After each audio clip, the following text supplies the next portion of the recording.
আজ আমি দুধ পাস্তা বানাবো। মাখন দিলাম 1 চামচ, ওখানে আমি দিলাম গাজরগুলো লম্বা লম্বা কেটেছি, কয়েকটা বিনস দিয়েছি,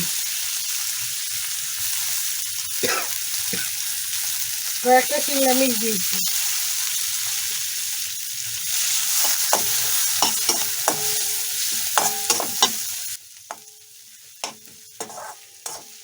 এখানে আমি অল্প একটু ময়দা দিলাম। এখন আমি এখানে দুধ দিয়ে দিলাম।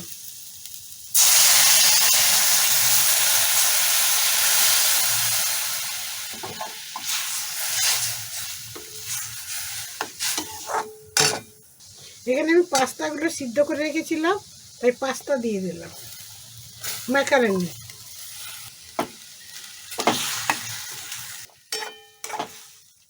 আর একটু দুধ দিলাম, নুন আন্দাজ মতন দিলাম, চিলি ফ্লেক্স দিলাম। এই মশলাটা পাস্তাতে দিলাম। এখন আমি গোলমরিচ দিলাম 1/2 চামচ মতন। আর 2-3 মিনিট মতন এমনি হোক, দুধটা এর মধ্যে থাকুক, তাহলে দুধটা ঢুকবে ভালো। এখন আমি পিজা সিজলিং দিচ্ছি 1 চামচ মতন। তার মধ্যে 2টো চিজ দিয়ে দিচ্ছি, স্লাইস চিজ। ওতে আর একটু মাখন দেব।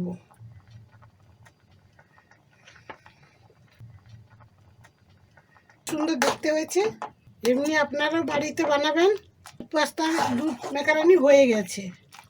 দুধ ম্যাকারনি হয়ে গেছে। এই যে আপনারা দেখেন, বাচ্চাদেরকে তো ভালো লাগবেই, বড়োদেরকেও ভালো লাগবে। আপনারা বানাবেন বাড়িতে। দেখেন কত সুন্দর দেখাচ্ছে, খেতেও এমনি ভালো লাগবে।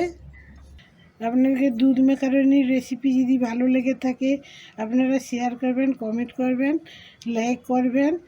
আপনাদের সবাইকে আমার ভিডিওটা দেখার জন্য ধন্যবাদ।